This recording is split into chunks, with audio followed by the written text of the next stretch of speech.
Let's be honest, Tessa. People eat with their eyes first. And this restaurant needs a face out front, not a. Victor Dane paused, right there in the middle of her kitchen, in front of her entire brigade, and let his gaze travel over her the way men like him always did, not a big shadow hiding behind the pass. Adrian Wolfe starts Monday. Television face. Michelin pedigree. You can leave your aprons. They belong to the house. The kitchen had gone silent.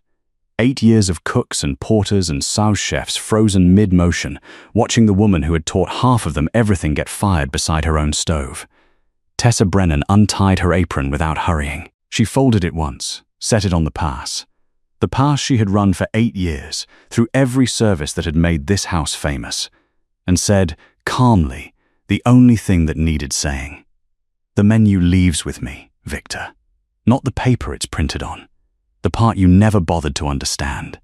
She picked up one thing on her way out, a worn leather knife roll. You just fired the only thing on that menu that was real. And out in the dining room, at the corner table that was never given to anyone else, a man the entire staff was trained never to keep waiting, sent a plate back to the kitchen for the first time in 6 years, barely touched, and asked the trembling waiter a question that would quietly decide the fate of 2 restaurants. This isn't her food. Who cooked this? The restaurant was called Maison Laurent, and for 8 years it had been the hottest table in the city. Written up, fought over, booked out 3 months deep. The food pages credited the vision of its celebrated owner, Victor Dane, who gave the interviews, posed in the empty dining room with a glass of wine, and accepted the awards in a tuxedo. What the food pages did not know, what almost no one knew, was that Victor Dane could not have cooked his way through a Sunday breakfast. Every dish that had made Maison Laurent famous, every plate that critics called transcendent, every recipe on the menu that people crossed the city for, had come from one mind and one palate. The heavy-set woman in the kitchen whites whom Victor had just fired in front of her own brigade for the crime of not being decorative. Tessa Brennan had given that house 8 years. She'd built its menu the way a composer builds a symphony. Season by season, dish by dish, every sauce balanced against memory and instinct, every recipe refined through 100 quiet nights after service ended. She was a big woman who had stopped apologizing for it long ago, in an industry that worshipped the camera-ready chef. She had simply decided, somewhere back, that she would rather be the best palate in the city than the prettiest face on a kitchen poster, and she had been content, mostly content, to let Victor wear the glory while she did the work. The work was the point. The work had always been the point. Right up until the night the work was handed to a television star and she was told to leave her aprons. What Victor did not understand, what men like Victor never understood, was the difference between owning a restaurant and owning what made it matter. He owned the lease, the sign, the famous name. He believed, sincerely, that the magic lived in the building. It had never once occurred to him that the magic clocked in at 2 in the afternoon, wore a size the industry pretended didn't exist, and had just walked out his back door carrying nothing but a knife roll and 8 years of recipes that existed, complete and perfect, in exactly one place on earth, her head. And one more thing had walked out with her, though no one knew it yet. The loyalty of the most dangerous customer Maison Laurent had ever served. The man at the corner table was named Luca Ferrante, and the staff knew 3 things about him. He came every week, he always ordered the same dish, and you did not ask questions about Luca Ferrante. For 6 years he had crossed the city for one plate of food, and the entire restaurant assumed it was the house he was loyal to. They were about to learn, expensively, publicly, week by collapsing week, that Luca Ferrante had never once been loyal to the house. He had been loyal to a pair of hands. And when those hands opened a small, stubborn restaurant directly across the street, the most feared man in the city would do something no one, least of all Tessa Brennan, could have predicted. He would follow them. To understand how the best palate in the city ended up fired beside her own stove, you have to go back 8 years, to a younger Tessa Brennan, a failing restaurant called Maison Laurent, and an owner who made her exactly one promise he never intended to keep. Victor Dane had inherited the place from an uncle and run it into the ground inside 2 years. By the time Tessa walked into that kitchen, Maison Laurent was bleeding money. The dining room was empty by 9, and Victor was one bad quarter from selling. What he needed was a miracle. What he could afford was a 30-year-old line cook from an unfashionable neighborhood bistro, a big woman with no culinary school pedigree and no famous mentors. Just a palate that her old kitchen spoke about the way people speak about perfect pitch and a knife roll, and an idea of what the house could become. "You cook," Victor had said in the interview that changed both their lives, "and I'll handle the front. You make us famous, and one day your name goes on the menu. Partners, eventually. I promise you that." Tessa had been underestimated her whole life. She knew what a promise from a man like Victor Wade. But she also knew what almost nobody gets offered twice: an empty kitchen, a free hand, and a stage. Even a stage where she'd stand in the wings. She took it, and then she built it. That was the part the food pages never knew, the part the awards never mentioned. Tessa rebuilt that menu from the first stock to the last dessert, slowly, stubbornly, season by season, the way you restore a cathedral. She came in at 2 in the afternoon and left after midnight. She tasted everything, adjusted everything, threw out anything that was merely good. She trained a brigade from scratch and taught them her standards until the kitchen ran like a single body. Within 18 months, the critics arrived. Within 3 years, Maison Laurent was the hardest reservation in the city, and Victor Dane was on magazine covers in his tuxedo, holding a glass of wine, talking about his vision. Tessa watched from the kitchen, and when the young cooks asked her, carefully, the way you ask about an old scar, how she could stand it, she gave them the same answer every time. "He can have the cameras. The food is mine." Nobody applauds the bones of a cathedral, but the cathedral stands because of them. It was almost true, the contentment. Most days, it was true enough. The work really was the point.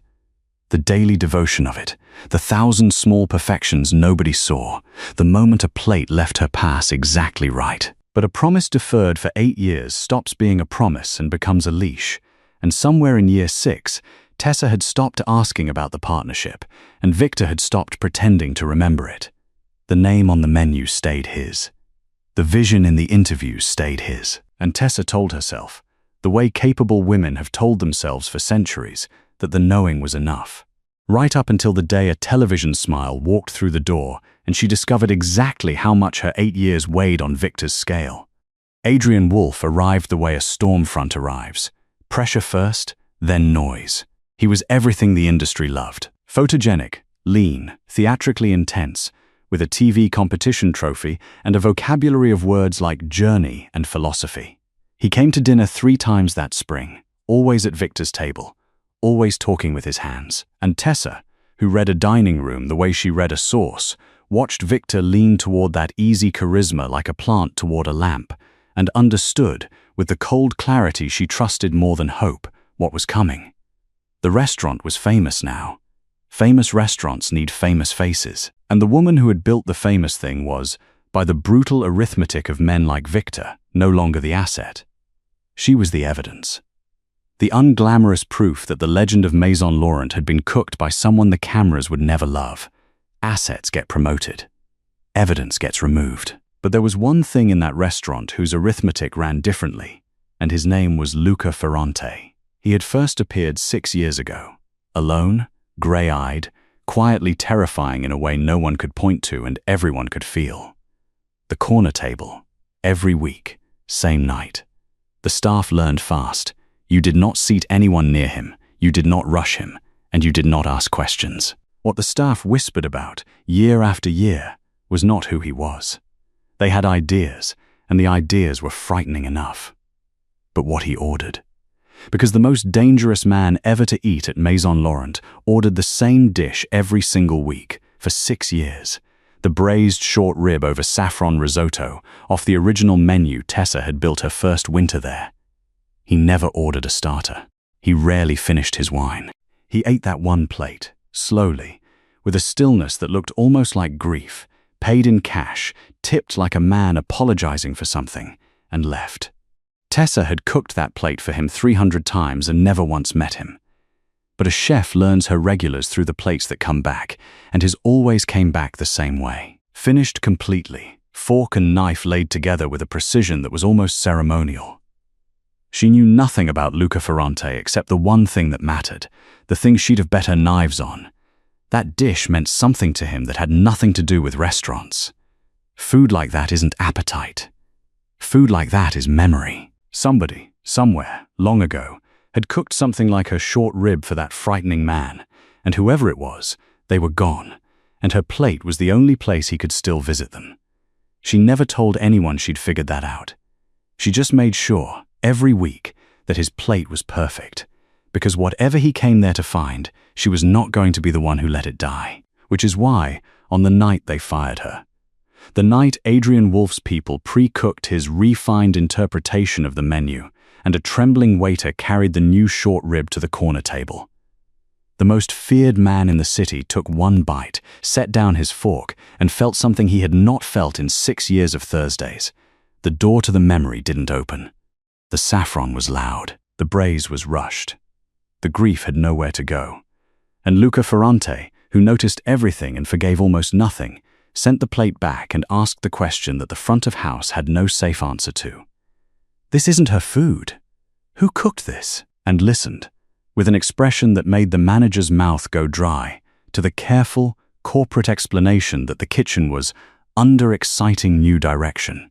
He left without dessert, without anger, without a word, which, the staff would learn, was the most dangerous way Luca Ferrante ever left anywhere. And across the street, in a small, dark storefront with a for-lease sign in the window, the future was already waiting for both of them. Tessa Brennan had walked out of Maison Laurent with no job, no severance, and no name the food pages would recognize. But she had 8 years of recipes in her head, a knife roll, the loyalty of half a brigade who'd learned everything from her, and a savings account she had been quietly filling for exactly this day, because a woman who has been promised a partnership for 8 years by a man like Victor Dane learns, somewhere around year 3, to start building her own lifeboat. The storefront across the street had been empty for 2 years, a narrow little space with bad lighting, 26 seats, and a kitchen barely bigger than the past she used to run. The lease was cheap because everyone agreed the location was cursed. Who opens a restaurant in the shadow of Maison Laurent? Tessa Brennan signed it 9 days after they fired her. She had spent 8 years making the view from that shadow. She intended to find out, at last, what the light felt like. She did it without investors, without press, without a name anyone knew. She painted the room herself, with 2 line cooks who had quit Maison Laurent the week she left. Walked out mid-prep, the kind of loyalty that doesn't make the food pages but tells you everything about a kitchen. She bought second-hand chairs and good knives. She called the little place Brennan's, because she had spent 8 years cooking under someone else's name and had promised herself she would never do it again, not for one more plate. The menu was small, 12 dishes, no theater, every one of them a thing she could make perfect. And on the first Thursday after the unmarked door opened, with the dining room a third full and the paint barely dry, the door opened at 8 o'clock exactly, and the room went quiet the way rooms always went quiet, and Luca Ferrante walked into Brennan's and sat down at the corner table as though it had been waiting for him. Tessa came out of the kitchen herself. 8 years, 300 plates, and they had never once stood face to face. And now the most dangerous man in the city was sitting in her 26-seat dining room with his hands folded, looking at her with those unhurried grey eyes. "You don't have it on the menu," he said, without preamble. "The short rib. The saffron." "I know," Tessa said. "It belonged to their menu. I built it in their kitchen." Something flickered across his face, the first thing she'd ever seen land on it. And then she said the thing she'd decided the night she signed the lease, the thing she'd been carrying for 6 years of perfect plates sent to a stranger's corner table. "But I built it. The dish was never theirs, Mr. Ferrante. It was always mine to cook wherever I stand. Give me 10 minutes. She cooked it herself, alone at the stove while her 2 cooks pretended not to watch. Every step from memory, the way she'd done it 300 times, the saffron quiet, the braise patient, the plate exact. And she carried it out herself and set it down and did not wait to watch him eat, because some things a man needs to do without an audience. When she came back 20 minutes later, the plate was finished completely, the fork and knife laid together with that ceremonial precision, and Luca Ferrante was sitting very still, looking at the empty plate the way men look at photographs. "My mother," he said quietly, to the plate, "made something close to this. Sundays. A long time ago, in a much poorer kitchen than yours." He looked up at her. "For 6 years I have crossed this city once a week because your version is the only thing I've ever found that opens that door. I assumed it was the restaurant. Last month I learned it was never the restaurant." He folded his napkin. "I'm not loyal to an address, Miss Brennan. I'm loyal to the hands. You'll see me Thursdays." And that, though neither restaurant understood it yet, was the moment the war began. Because in the world Luca Ferrante moved through, attention was currency, and his attention was the rarest coin there was. He said nothing publicly. He recommended nothing. He simply appeared at Brennan's every Thursday at 8, visible through the front window to every car that passed on that street. And the city's quiet machinery did the rest. First came the men who watched where Luca Ferrante ate. Then came the people who watched those men. Then the food writers, who didn't know why the little storefront felt important, only that it suddenly, unmistakably did. Within 6 weeks, Brennan's 26 seats were booked solid. Within 10, there was a line. And directly across the street, in a dining room that had once been the hardest reservation in the city, Victor Dane stood at his empty bar watching the glow of her windows and began, slowly, to understand what he had actually fired. Maison Laurent was dying in the most public way a restaurant can die, in full view of its own former glory. Adrian Wolf's refined interpretations landed with the critics like wet cardboard. The review that mattered most called the new menu a tribute act performed by someone who never heard the original. The brigade Tessa had trained bled out across the city, 3 more of them straight across the street. Regulars of 15 years asked uncomfortable questions.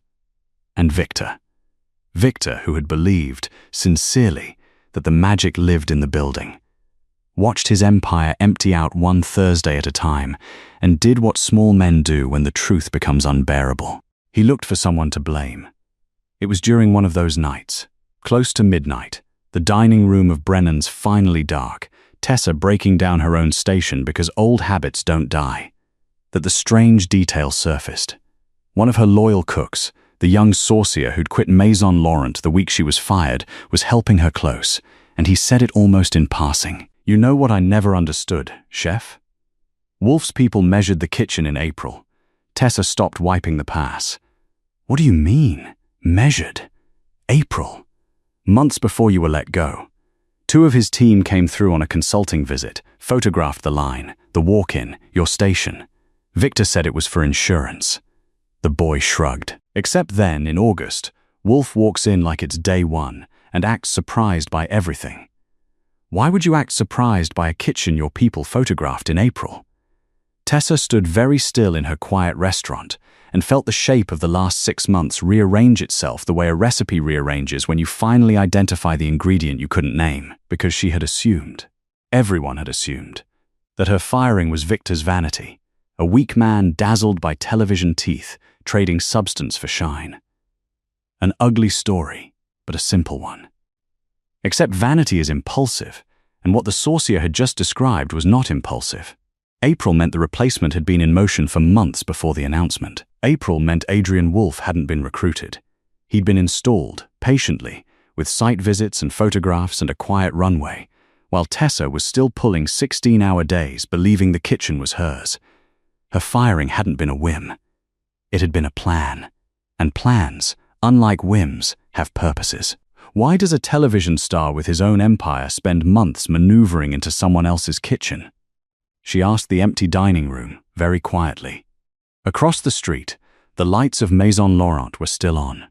Victor's silhouette at the bar, drinking alone. Tessa looked at it for a long moment, and then at her own reflection in the dark front window, and the cold, patient feeling she trusted more than anger settled into place. Wolf hadn't come for the restaurant. Restaurants were what he had already. He had come for something inside it, something worth months of patience, something that required her gone, specifically her, the unphotogenic chef nobody would miss. And as she turned off the lights, an old, small absence she'd been too busy to chase suddenly stopped being small. In the chaos of the firing, when they'd boxed her things from the kitchen office, one item had never made it into the boxes. 8 years of it. Every draft, Every version, every season. Written in her own hand, in her own shorthand, in a battered leather notebook that had lived in that office since her first winter. She'd told herself it was misplaced. She'd told herself she didn't need it. The recipes lived in her head. Standing in the dark, she finally let herself ask the question properly. The notebook wasn't misplaced. The notebook was the point. The first counterattack arrived on a Tuesday, wearing the grey uniform of paperwork. Tessa's seafood supplier. 8 years of relationship, a man who used to save her the best of every catch, called to apologize in a voice that wouldn't hold her eyes even over the phone. He couldn't deliver to Brennan's anymore. Contract conflict, he said. Exclusivity, he said. By Friday, it was the butcher. By the next week, the small farm that grew her herbs. None of them could explain it cleanly, and all of their explanations had the same shape. Somebody with a bigger checkbook and a longer reach had made supplying the little restaurant across from Maison Laurent very expensive, or very uncomfortable. Victor's name was on none of it. Victor's smell was on all of it. Then came the whisper campaign, because there is always a whisper campaign. A food blog investigation, questioning whether Brennan's had stolen recipes from Maison Laurent. The sheer inverted audacity of it almost made Tessa laugh. Anonymous 1-star reviews describing meals that had never been served on nights the restaurant had been closed. A health inspector who arrived twice in 1 month found nothing both times and looked embarrassed about the second visit. It was the standard playbook for crushing a small competitor, executed with more money than imagination, and Tessa met it the way she met everything. She adjusted. New suppliers, smaller and further away, sourced through old friends from her bistro years. Earlier mornings. The food stayed perfect, because the food was the one thing they could not touch. But it was costing her, and the man at the corner table saw it, because the man at the corner table saw everything. On the third Thursday of the siege, after the last guests had gone, Luca Ferrante did something he had never done in 6 years of Thursdays. He stayed. He sat at the corner table while her cooks closed down, and when Tessa finally came out of the kitchen, exhausted, he gestured. Unhurried, courteous, at the chair across from him. Sit. You've been on your feet since noon, and someone is trying to bleed your restaurant to death. Both of those are visible from here. It's handled, Tessa said, sitting. It's managed, Luca corrected. There's a difference, and you know it better than anyone. You don't manage a sauce that's breaking, you fix what's breaking it. He folded his hands. I could end this in an afternoon, Miss Brennan. You understand that I could. A conversation here, a phone call there, and your suppliers remember their loyalty, and the inspectors find somewhere else to be curious. He watched her face as he said it. Watched, she realized later, for something.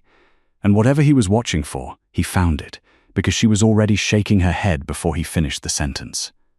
No, Tessa said, and I need you to hear why, because it's not pride. If you clean this up for me, then Brennan's becomes a restaurant that stands because Luca Ferrante holds it up. And the day that's true, it stops being mine. I didn't leave one man's shadow to go stand in a bigger one. She met his eyes, steady, too tired to be anything but exact. They're trying to prove a fat nobody can't run a kitchen without a famous house behind her. The only answer that means anything is to outlast them on my own legs. So eat here on Thursdays, pay your bill, and let everyone see you do it. That's not protection. That's just a customer with good taste. But the war is mine. Those are the terms. Luca Ferrante looked at her for a long moment, and something moved through his expression that she had no name for yet. Surprise underneath, and underneath that, something older and warmer being carefully reorganized. You know, he said at last, you are the first person in 20 years to refuse me to my face and explain themselves while doing it. A pause. My mother would have liked you. She refused everyone. We were poor because of it, and she fed half the street anyway, out of a kitchen the size of your walk-in. And that was the night the talking started. The real talking, after hours at the corner table, one Thursday at a time. He told her about Sundays in that poor kitchen, about a woman who built feasts out of nothing and pride out of less, about how every dish he'd eaten since she died had been a closed door except one. Tessa told him about her bistro years, about the 8-year promise, about why she'd stayed too long. The work was the point, until I let the work become the excuse. Two careful people, both fluent in silence, discovering they could put their guard down across one small table. Slowly, in no hurry, the way her brays came together. Low heat, long time, nothing forced. Meanwhile, across the street, the pressure was curdling into panic. But not, Tessa would have been surprised to learn, in the man everyone assumed. Victor Dane was drowning loudly and obviously, empty tables, savaged reviews, investors calling. But the truly frightened man at Maison Laurent was the famous one, because Adrian Wolfe had a publishing deal announcing in 11 weeks. Wolfe at the table, a cookbook the trade press was already calling the season's biggest launch, with a television series attached. A book whose recipes, every elegant one of them, had been refined over 8 years in a battered leather notebook that was currently locked in a drawer of what used to be Tessa Brennan's office. The plan had been clean. The unknown chef gets fired, fades into some suburban kitchen, and is long forgotten by launch day. Who would ever connect a nobody to the great Wolfe's masterpiece? Except the nobody hadn't faded. The nobody had opened a restaurant across the street, with the most dangerous man in the city at her corner table, and the food press circling closer every week, and every Thursday her name got bigger, and the launch got closer, and Adrian Wolfe lay awake doing the arithmetic of exposure. Because here was the thing Wolfe understood that Victor didn't: the supplier blockade, the smear campaign, the inspectors. That was Victor's clumsy war, a drowning man flailing at the woman he blamed for the drowning. Wolfe needed something altogether different. Victor needed Brennan's to fail. Wolfe needed Tessa Brennan to be discredited, publicly, thoroughly, in a way that would poison anything she might ever say about recipes, notebooks, or the provenance of a cookbook. A failed chef can still talk. A disgraced one is never believed again. And so, while Victor flailed, the television star with the gleaming smile began, very quietly, to design something with far more craft than anything he'd ever cooked. On the 5th Thursday, Luca lingered at the door as he left and paused. "The clumsy attacks have stopped," he said. "Suppliers, reviews, inspectors. It's gone quiet this week. You noticed?" "I noticed," Tessa said. "You don't look relieved." "Neither do you." Luca looked across the street at the lit windows of Maison Laurent for a long moment. "In my experience," he said quietly, "when an enemy who has been shouting at you suddenly goes silent, it is never because they've given up. It's because they've stopped improvising." He settled his coat and started aiming. The aimed shot landed on a Saturday night, at the worst possible moment, in front of the best possible witnesses. Which was, Tessa would understand later, the entire point of it. The dining room was full, the line out the door, and a food writer from the city's biggest paper was at table 6, finally reviewing the little restaurant everyone had been whispering about. At 8:40, a man at table 11 stood up clutching his stomach. By 8:55, he was retching on the sidewalk in full view of the queue, shouting, loudly, articulately, to anyone with a phone, that the food at Brennan's had poisoned him. By 9:20 a second, victim had posted from an urgent care lobby, photos included. By midnight, the videos were everywhere. The health department had opened an emergency complaint, and the food writer's review had been replaced by a news item with the word outbreak in it. By Monday morning, reservations were cancelling in blocks, and the little restaurant that had survived the supplier blockade and the smear campaign and the inspectors was, for the first time, actually dying. "It's staged," Tessa said flatly, in the empty dining room Monday night, to Luca and her 2 senior cooks. "I'm not saying that as the owner. I'm saying it as the chef. Both victims claimed the mussels.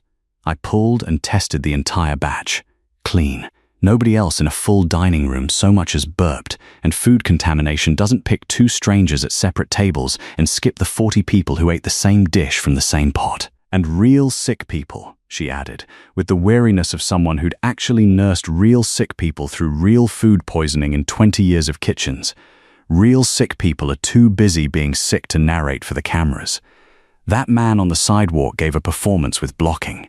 Proving it was another matter, and that was where Luca's particular talents quietly entered the story. He said only, "Let me ask some questions in the way I ask them." And Tessa, who had refused his help in the war of suppliers and reviews, did not refuse it now, because there is a difference between a man fighting your battles and a man helping you catch a criminal who staged a crime against you. Within 4 days, his people had found what the health department never would have. Both victims were day-rate actors, both paid in cash, both hired through the same intermediary. A fixer whose other recent clients traced back through 2 shell companies and 1 very frightened booking agent to the accounts of Maison Laurent. Victor.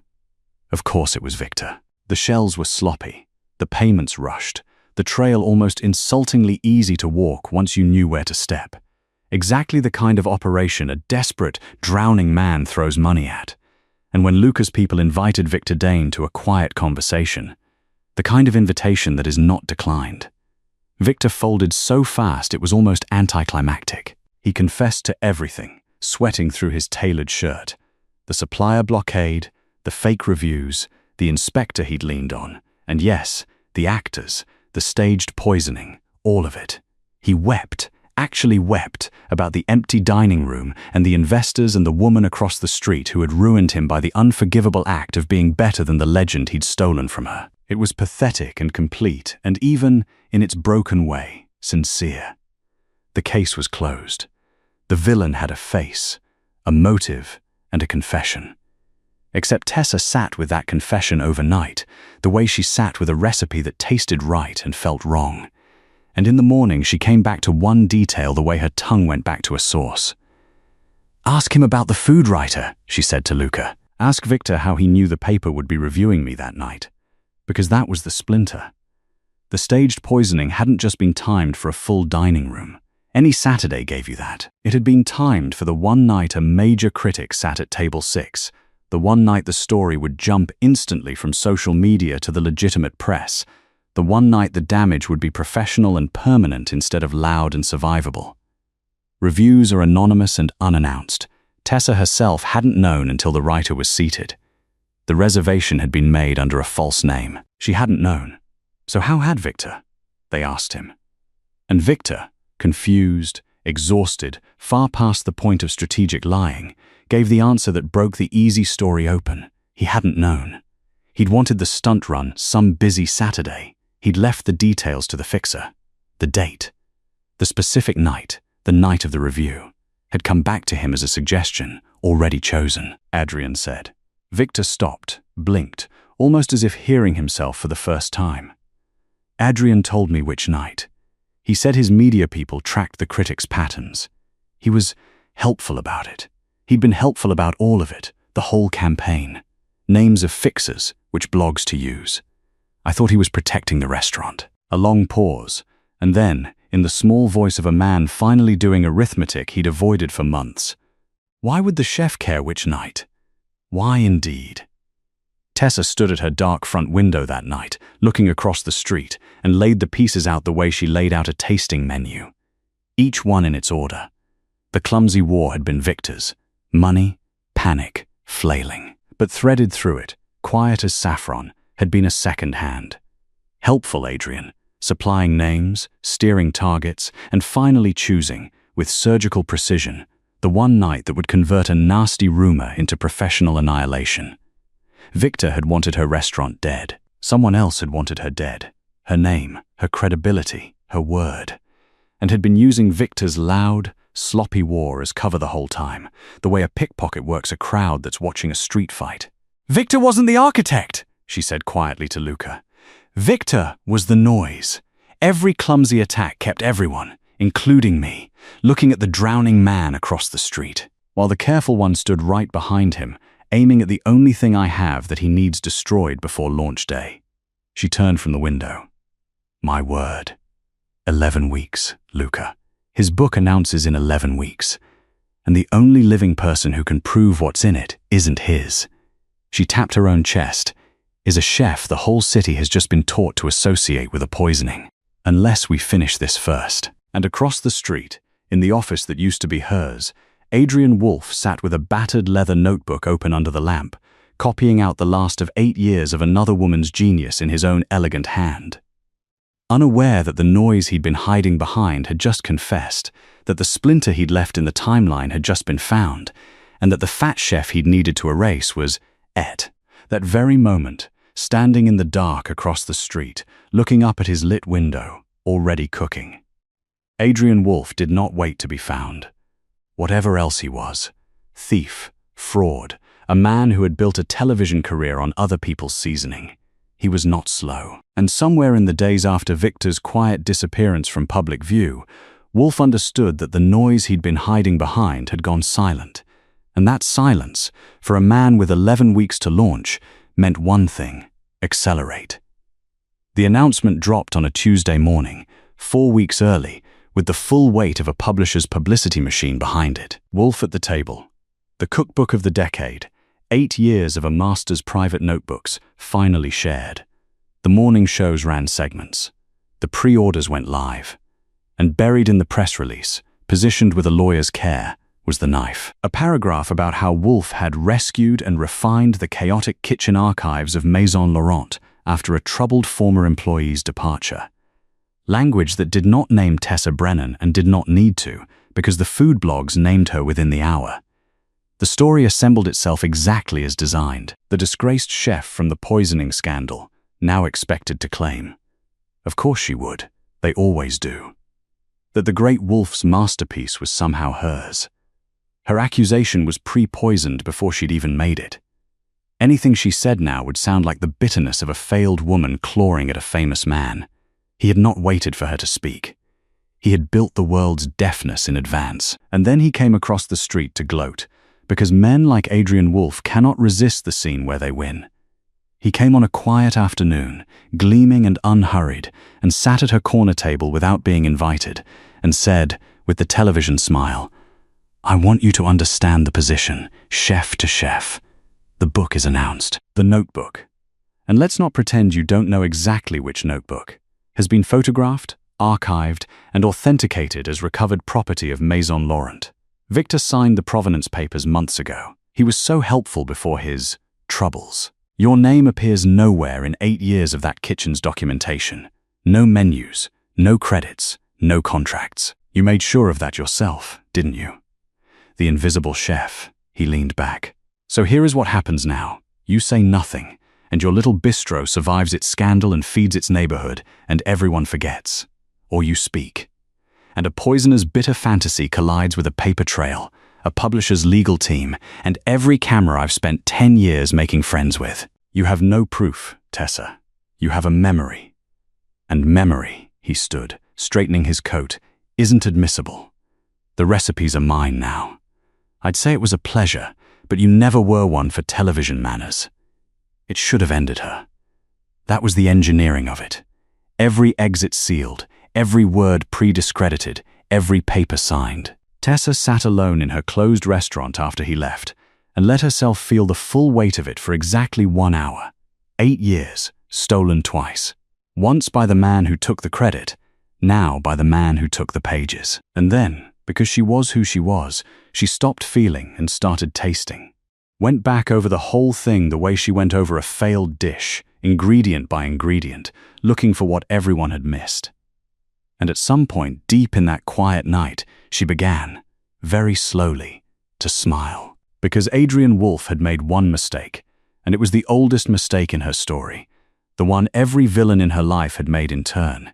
He had assumed that what he stole was the treasure. He had the notebook. He thought the notebook was the recipes, and the notebook was a test. Because Tessa Brennan had spent 8 years writing it in the one language on earth that punished thieves for reading it.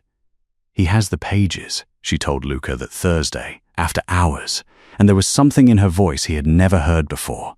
The calm of a chef who has found the missing ingredient.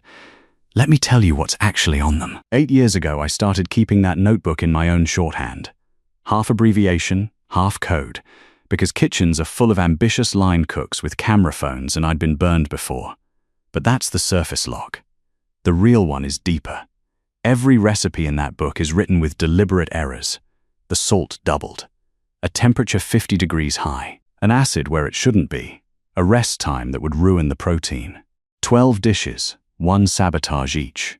My insurance, written in before I trusted a single soul in that building. The corrections were never on paper. The corrections are here. She tapped her temple. A real cook who stole it would test the recipes, fail, and quit. But Wolf can't cook, Luca. He can't taste the lies on the page. He's been copying my traps into his masterpiece, word for word, error for error. And in 7 weeks, the biggest publisher in the country is going to print 8 years of my booby traps under his name, with his face on the cover. Luca Ferrante was silent for a long moment. Then he laughed. Really laughed. A sound the staff at Maison Laurent would not have believed possible. And looked at her the way he had looked at her the night she refused his protection, only more so. "You poisoned your own cookbook," he said, with something close to wonder, 8 years before the man who would steal it ever walked through the door. "I seasoned it," Tessa corrected, deadpan, "for thieves." And then, serious again, she laid out the shape of the endgame. His whole fortress is paper. Provenance, lawyers, my missing name. Paper beats memory in a courtroom. But cooking isn't a courtroom. There is one arena where the paper means nothing and the hands mean everything, where the only thing that counts is whether you can stand at a stove and make the food be true. He lives on television. He'll never refuse a public stage. His whole empire is built on never refusing a camera. So we give him one. She looked across the street at the lit windows of the kitchen that used to be hers. We let him bring his paper. I'll bring my hands. And we let the recipes themselves tell the world whose they are. Because the man holds a book full of lies he can't taste. And there is exactly one person alive who knows where every lie is buried. 7 weeks to launch. One restaurant with a scandal. One chef the world had been taught to disbelieve. One notebook full of beautiful, patient traps. And one television star smiling on every morning show in the country, completely unaware that the masterpiece he was holding up to the cameras was a loaded weapon, built by the woman he'd erased, pointed, all along, at the first thief arrogant enough to claim it could cook. The stage, in the end, built itself. Because Adrian Wolf's people, hungry to bury the poisoning gossip under glamour, announced exactly the event Tessa had predicted, a live tasting preview of Wolf at the table. 6 dishes from the book, cooked by the master himself before an invited room of critics, buyers, morning show producers and food press, 3 weeks before launch. Cameras everywhere. It was his cathedral, the place where his real talent, performance, would shine brightest. He had refused stages exactly never in his life. He did not start now. What Wolf did not know was who else would be in the room. Luca Ferrante had made no threats and pulled no strings that showed. He had simply made 2 phone calls, and as a result, the guest list quietly grew by a handful of names. The city's most untouchable critic, a culinary historian with a famous nose for fraud, and, accredited through a small industry newsletter nobody checked closely, a heavy-set woman in plain clothes whom the door staff did not recognize, because the world had only ever photographed her kitchen, never her face. And before the first course, Tessa Brennan did the thing that turned a tasting into a trial. She had couriered, that morning, 6 sealed envelopes to the 3 most respected journalists in the room, with a single covering line. Open each one only after you taste the corresponding dish. The chef who wrote the book. It was the cleanest piece of proof engineering she had ever plated. Because what was in those envelopes was not accusation, not history, not a bitter woman's story the world had been taught to disbelieve. Each envelope named, in advance, precisely how that dish would fail. Course 2, the short rib. The braise will taste of raw wine. The recipe halves the reduction time. Course 3, the salt is doubled. Watch the guests reach for water. Course 5, the custard will not set. The temperature on the page is 50 degrees high. Predictions. Verifiable, falsifiable, impossible to fake. Because there is exactly one person on earth who can tell you in writing, before a dish is cooked, where a recipe will break. The person who buried the breaks there herself, 8 years ago, as insurance against thieves. Wolf cooked beautifully. That was the terrible, delicious irony of it. His knife work was television perfect, his patter charming, his plating immaculate. And dish by dish, the room curdled. The short rib came out tasting of raw wine, and 3 journalists glanced at each other and opened an envelope. The third course sent a ripple of reaching for water down the long table, and another envelope came open, and now people were whispering. By the custard, soup in a beautiful glass. The whispering had stopped because the room had gone quiet in the particular way rooms go quiet when everyone has understood the same thing at the same moment and is waiting to see who will say it aloud. The historian said it. He stood, holding 3 opened envelopes, and asked, in the mild voice of a man placing a blade exactly, "Mr. Wolf." These notes predicted each failure before you cooked it, in precise technical detail. The author signs only as the chef who wrote the book. Could you explain to the room how someone else knows your recipes better than you do? And Adrian Wolf, gleaming under the lights with a spoon of failed custard in his hand, did what every fraud does at the exact moment the performance stops working. He reached for the script and found there wasn't one. He stammered about altitude, about sabotaged ovens, about transcription errors. And then Tessa Brennan stood up from the back of the room, took off her coat to the kitchen whites underneath, and said, "There's a faster way to settle it." She walked to the stage the way she walked to her own pass, unhurried, certain, and said to the room, "Same dishes, same book. I'll cook them right, from memory, no notes, and tell you, as I go, exactly what's wrong on each page and why I wrote it that way 8 years ago in the kitchen across the street from my restaurant. The salt, doubled, page 41. The reduction, halved, page 62. A notebook can be stolen, papers can be signed, a name can be left off 8 years of menus. But the corrections were never on paper. She tied her apron. They live in the hands. Watch the hands.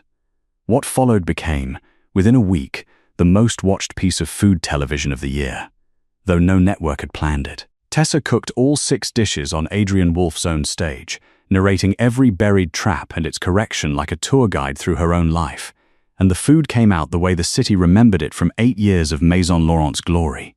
True. The critic who'd sat at table 6 the night of the staged poisoning tasted the short rib, closed his eyes, and said, audibly, "There it is. This is the restaurant I've been eating for 8 years." Somewhere in the middle of it, Adrian Wolf left through the kitchen exit, gleaming considerably less. By morning, the publisher had paused the book. By Friday, the television series was under review.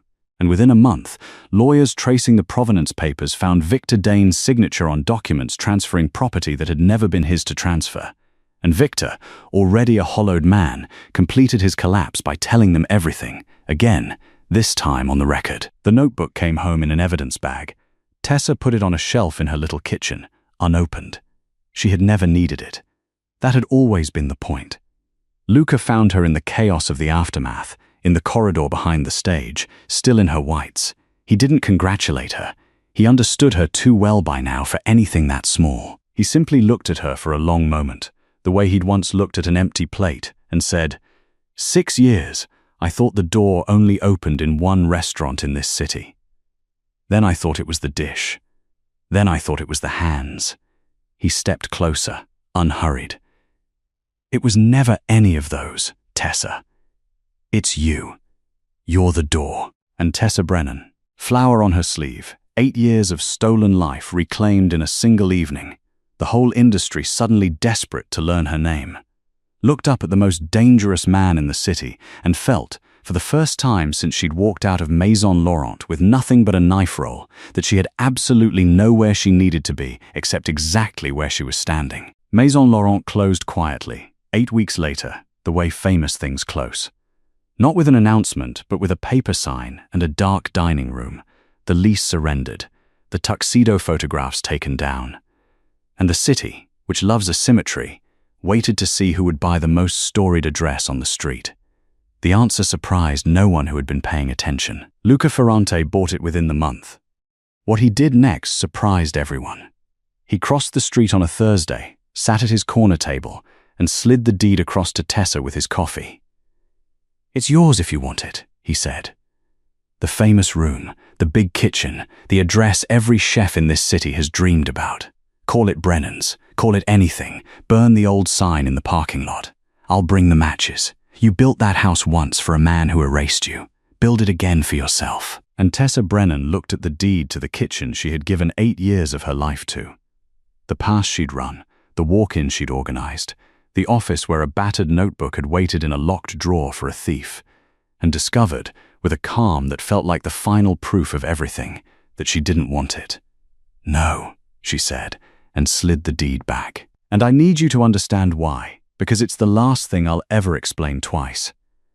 That building is a monument to the years I let someone else wear my work.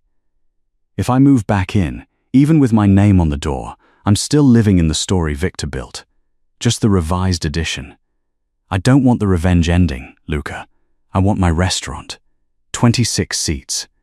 The room I painted myself. The place where every single thing, down to the second-hand chairs, is true." She tapped the table between them. "This table. Where the most dangerous man in the city eats every Thursday like clockwork and thinks I haven't noticed he stopped coming for the short rib months ago." Luca Ferrante was quiet for a moment. Then he did something the staff would talk about for years. He laughed, conceded with a tilt of his head, and tore the deed in half down the middle. "Then I'll donate the building. A culinary school, perhaps. Let them teach honest cooking in it. It would offend Victor's ghost beautifully." He set the torn paper down, and when he looked at her again, the unhurried grey eyes had stopped being unreadable. "You're right, of course. I stopped coming for the short rib. I kept the order because it was the only honest excuse I had. For 6 years, your food was the one place my mother was still alive. And then I met the woman who'd been keeping that door open for a stranger every Thursday without ever once being asked.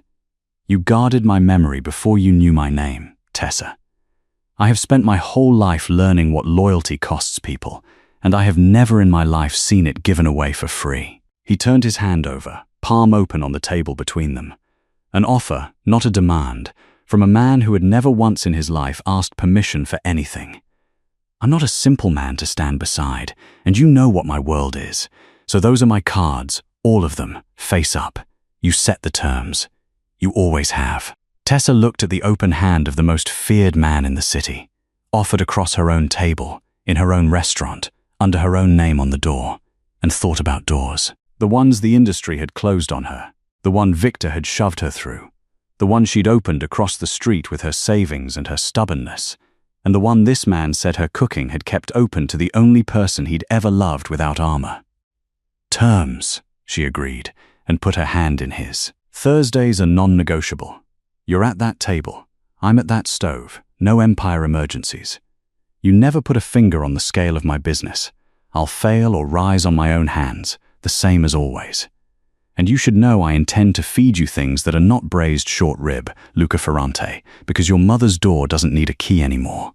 Her fingers closed around his. "You can just knock. I'm usually in the kitchen." He kissed her then, or she kissed him. The two cooks pretending to polish glasses behind the bar would argue about it for years. Unhurried, certain, at the corner table of a 26-seat restaurant that had beaten an empire, between a woman who had refused to stay erased and a man who had followed the only true thing he'd ever tasted across the street and into the rest of his life. The fat chef they'd fired in front of her own brigade had ended up with everything that mattered. Her name on the door, her recipes in her hands, and the most dangerous man in the city showing up every Thursday at 8. Not because the door was famous, but because she was the one holding it open. They fired the woman who built their legend and handed her life's work to a man with a better smile, because they decided a chef who looked like her could be erased without consequence. 8 years of genius, stolen twice. And she got it all back without raising her voice once, with a notebook full of traps, a memory no thief could touch, and the patience to let the liars cook their own downfall. So tell me in the comments, did you figure out what was hidden in the notebook before she revealed it? And here's the question I really want to know. Have you ever poured years into something, only to watch someone else take the credit? What did you do? And what do you wish you'd done? Tell me your story below. I read every single one. If Tessa's story hit home, do me a favor and subscribe, because the next woman they underestimate has been planning her comeback even longer than this one. I'll see you there.